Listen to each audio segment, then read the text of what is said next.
36 लाख रुपए उनके अकाउंट में डाला मैंने बीच में दिया। तो फिर वहां से जो मजलिस के लोग थे बोले साहब 5 दुकानों में इमीडिएट कैश देना है काम शुरू कराने के लिए, 5 लाख की रकम दिया। 51 लाख रुपए मजलिस दी और तुम बोल रहे चप्पल दिखाए 300 रुपए दिखाए तो वोट डालते। अरे शर्म करो, डूब मरो पानी में तुम। जब जैनूर में समाजी बाइकाट हो रहा था, कहां गया तुम्हारा वो मुसलमान, इस्लाम, मोहब्बत? तुम हमको गाली देते, ये खाली जज्बाती तकरीर करता। अरे बाबू, जब जरूरत पड़ती हम अपना खून भी बहाते, अपना पैसा भी देते, अपने आंसू भी बहाते। तुम नजर नहीं आए कहीं पर। रूलिंग पार्टी कल की बैगन की रूलिंग पार्टी क्या छोड़िए, जिंदाबाद के लिए नहीं बता रहा हूं हकीकत आपको इन लोगों की। कोई नहीं गए, वहां पर भी कांग्रेस के एमएलए थे, अतराफ में जाना था। वहां के इंचार्ज मिनिस्टर खम्मम की मोहतरमा थी, डीजीपी साहब ने जाके मैं 3 मरतबा मिला, क्या सोशल बाइकाट हो रहा, बंद करो आप। नहीं आप मत जाओ, आप। अरे मेरा मैं जाऊंगा, ये सोशल बाइकाट क्या है? ये 2024 में क्या हो रहा हमारे तेलंगाना में? आप बताओ, किसी को आप बोलते दुकान पे चल निकल जा, दुकान मत खोल। 20 दिन तक ये चलता रहा। पूछो आप फोन करके आज ही, उनसे पूछो ये सब बातें मैं बताया सही है क्या झूठ है। आज आके इलेक्शन है, रूलिंग पार्टी। बाबू तुम्हारी हैसियत क्या है बताता हूं मैं। ये जो रूलिंग पार्टी बोलते ना, आप दुकान, आपके कपड़े की दुकान में गए तो दुकान के सामने एक छोटा सा स्टैचू रहता, एक औरत का या किसी का मर्द का, उसको कपड़े पहना के रखते। आप बोलते अच्छे कपड़े दिख रहे, कस्टमर जाता अंदर गए, उसके बाद से खत्म पूरा। जैसा वो 300 लोगों को बिठाए खाना खिला रहे, खिलाओ, अच्छा है। भारत का बड़ा वोट है उनके पास, वोट कमाए लूट के गरीबों का। तुम्हारा हाल वो स्टैचू की तरह है कपड़े की दुकान में। तुम जिस पार्टी में खड़वा डालते उसके बाद तुम्हारी जबान पे ताला पड़ जाता। मैं एक वाकया, दूसरा वाकया सुनो आप। असेंबली का इलेक्शन हुआ मेजर टाउन में, बकरीद से पहले 2023 के झगड़ा हुआ, जख्मी हुए लोग, अस्पताल को लेकर गए तो संघ परिवार वाले हमारे हिंदू भाई के अस्पताल में घुस के अस्पताल को डैमेज कर दिए, उस डॉक्टर की गाड़ी को बर्बाद कर दिए। कौन गए? ये लोग गए थे, मुझे फोन करे, कौसर मोहिउद्दीन को बुझाया मैं वहां पर। 2 लोग जख्मी हुए थे, असरा हॉस्पिटल को लाके इलाज कराए। मिराज नाम था एक बच्चे का। 8 बच्चों को गिरफ्तार हुए, उनको जमानत पे मजलिस अपने वकीलों खड़ा करके निकाली। एक बच्चा असरा हॉस्पिटल में था, जख्मी था, एंटीसिपेटरी बेल दिलाई मजलिस इत्तेहादुल मुस्लिमीन ने। फिर उसके बाद आप देख लो, ये पटनचेरू के पास दौलताबाद है, वहां पर हनुमान जयंती का जुलूस जा रहा था, एक घर से मासूम बच्ची के हाथ से चप्पल गिरी, पूरे के पूरे घर में घुस गए, खवातीन को मारे, बच्चों को मारे। उस घर में उस साहब की टायर की दुकान, उसको बर्बाद, फ्रूट का गोदाम था, उसको बर्बाद।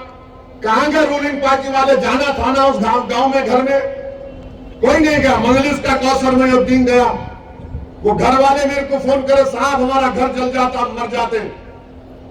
1-1.5 घंटे में कौसर मोहिउद्दीन वहां पर गए, पुलिस रोक रही थी, वहां पर गए, उन पूरे घर वालों को निकाल कर दूसरे मुकाम को लेकर आए।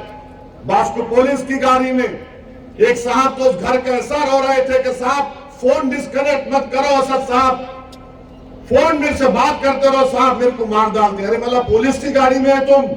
नहीं साहब, फोन तुम डिस्कनेक्ट नहीं करना। 15 मिनट तक फोन पर मैं खाली बात, फोन रख के बोलो क्या हुआ क्या हुआ। ये हम करते बाबू,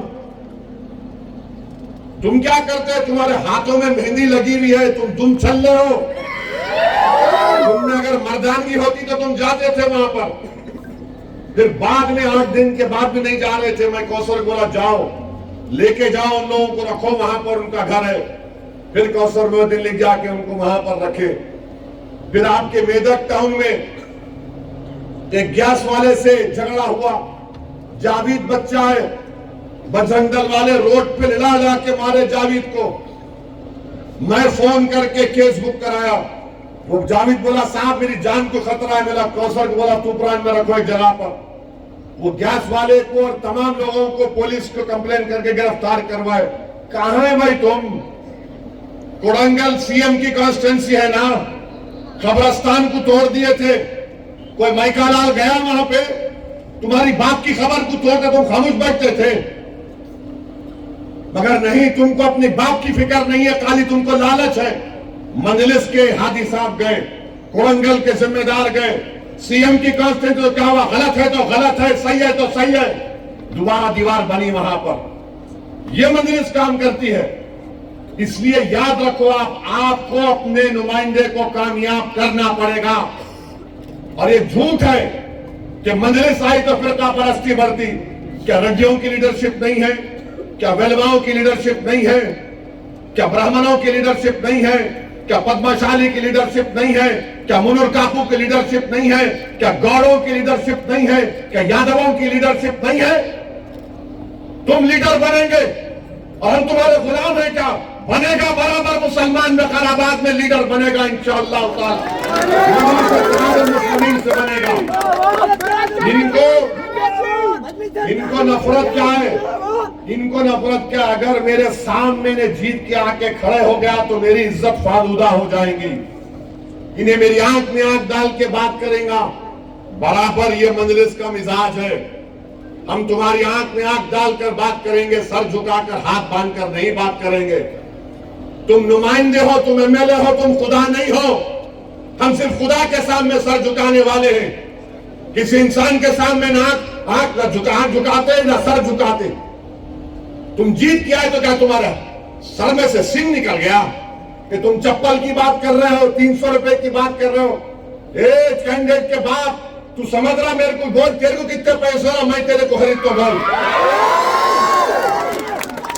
ये बात करते हैं आप। इसीलिए बोल रहा हूं, नुमाइंदों को कामयाब करो एमआईएम पार्टी के, ताकि आप बराबरी की बात कर सकें। ये कब तक हमको आप ऐसा आजा चल चल नहीं होने वाला है। ये जा चल बोलने का जमाना चले गया। अभी आप हमको बोल रहे हैं, आप ये समझ रहे कि 2028 में असेंबली का इलेक्शन नहीं होगा? होगा इलेक्शन। मैं भी कैंडिडेट कराऊंगा इंशाअल्लाह ताला। जीत हर अल्लाह के हाथ में। तुम समझ रहे हमारे को इलेक्शन लड़ना नहीं आता? सालार यहां से एमपी थे और यहां की आवाम का मैं हमेशा शुक्रगुजार रहूंगा कि उन्होंने मरहूम कायद के हक में अपना वोट दिया। मैं भी 2004 में पहली मरतबा एमपी बना तो वैखराबाद की आवाम ने मुझे वोट दिया, तांडूर की, चिवल्ला की, सब आवाम ने। आज भी हम आपकी इज्जत की निगाहों से देखते हैं। वो एहसान हम कभी नहीं भूले।